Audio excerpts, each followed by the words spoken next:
ती गतिमंद होती आणि तो नराधम तिच्या भोळेपणावर डोळा ठेवून बसला होता. फक्त एका साध्या पेरूच्या बहाण्यामुळे ती त्या भयानक जाळ्यात सापडली. उसाच्या फडाजवळ काय घडले? तिच्या ओरडण्याचा आवाज ऐकून गाव हादरले. जर वेळेत मदत मिळाली नसती तर तिचं आयुष्य उद्ध्वस्त झालं असतं. कोल्हापूर, दुपारचा वेळ. लोक आपापल्या कामात मग्न. पण त्या दिवशी एका मुलीचं जीवन किती धोक्यात जाते हे कुणालाच माहिती नव्हतं. ही मुलगी वयानं तरुण पण गतिमंद. तिचा विचार करण्याचा वेग साधारण लोकांपेक्षा कमी. घरून बाहेर पडली तरी तिला काय योग्य काय अयोग्य हे नीट कळत नाही.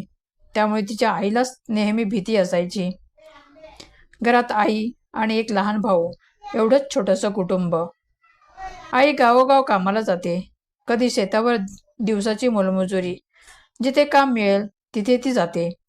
4 पैसे मिळाले की घर कसं तरी चालतं. मुलगी स्वतःचं रोजचं काम करू शकते.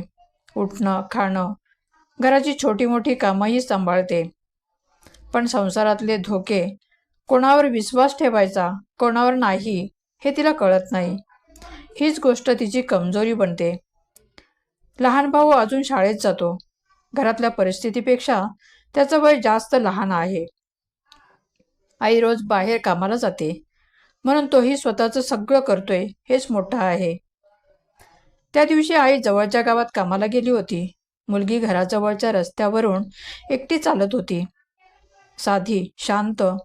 तिच्या लक्षात न येता एक नजर सतत तिच्या मागे फिरत होती. आरोपीची. आरोपीने मुलीच्या साधेपणाचा अंदाज पहिल्या नजरेतच घेतला. मुलगी भोळी आहे, प्रतिकार करणार नाही हे त्याला समजलं. तो तिच्याकडे गेला आणि अगदी सहज विचारलं, पेरू खाशील का? माझ्याकडे चांगले पेरू आहेत, चल घेऊन देतो. मुलीला तो धोका जाणवला नाही. तिच्या मनात इतकंच आलं, पेरू? बरं.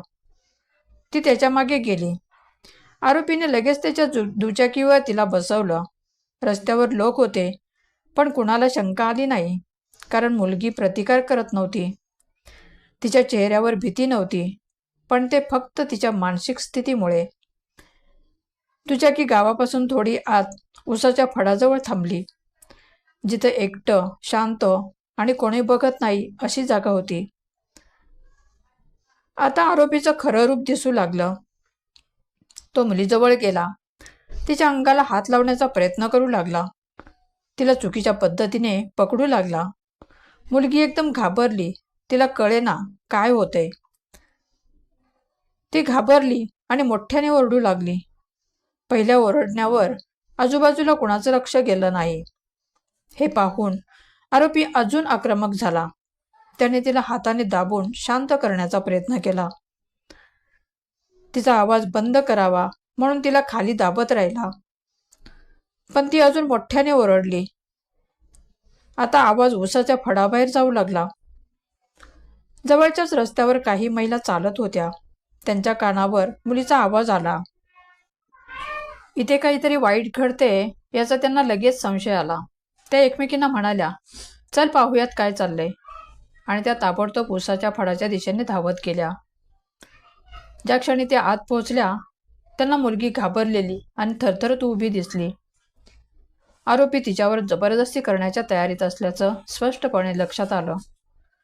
महिलांनी एकदम आरडाओरडा केला, ए, काय करतोयस? थांब, पळू नकोस. आरोपीने त्यांना पाहिलं आणि पळायला सुरुवात केली. तो धावत रस्त्यावर आला. महिला त्याच्या मागे ओरडू लागल्या. गावकरी सुद्धा लक्ष देऊ लागले. त्यांनी आरोपीला अडवण्याचा प्रयत्न केला. एकानं पुढून पकडायला धाव घेतली.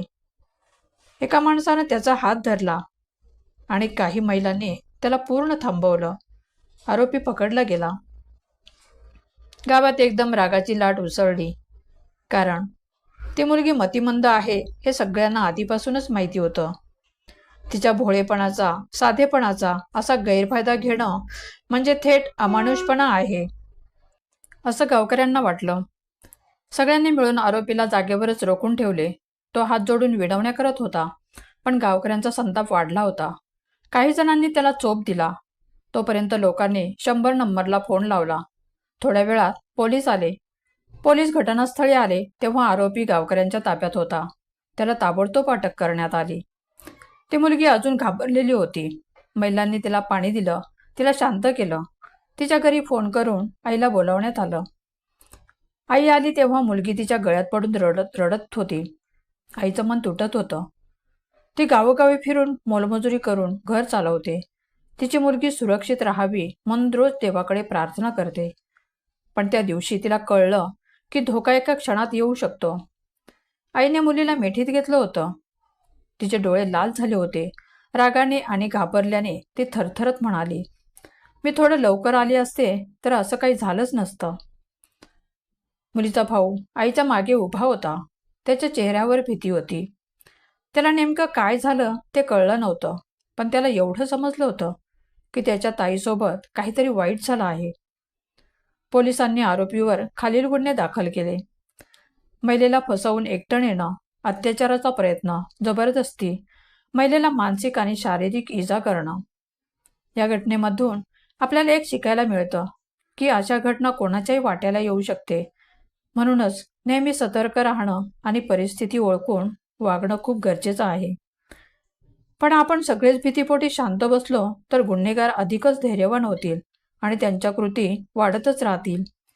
हिंमत दाखवणाऱ्या महिलांनी आणि नागरिकांनी आरोपीला पकडलं.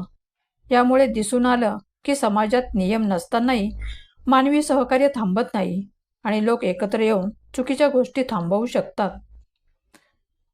हे दाखवतं की समाजात जागरूकता असेल तर अशा प्रकारच्या गुन्ह्यांना प्रभावीपणे थांबवता येऊ शकतं.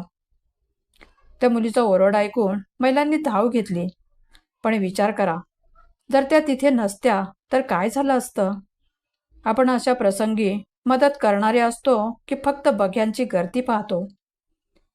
या घटनेबद्दल तुम्हाला काय वाटतं? तुमचे मत खाली कमेंटमध्ये नक्की लिहा. व्हिडिओ आवडल्यास लाईक करा. चॅनलवर नवीन असाल तर सबस्क्राईब करायला विसरू नका. धन्यवाद.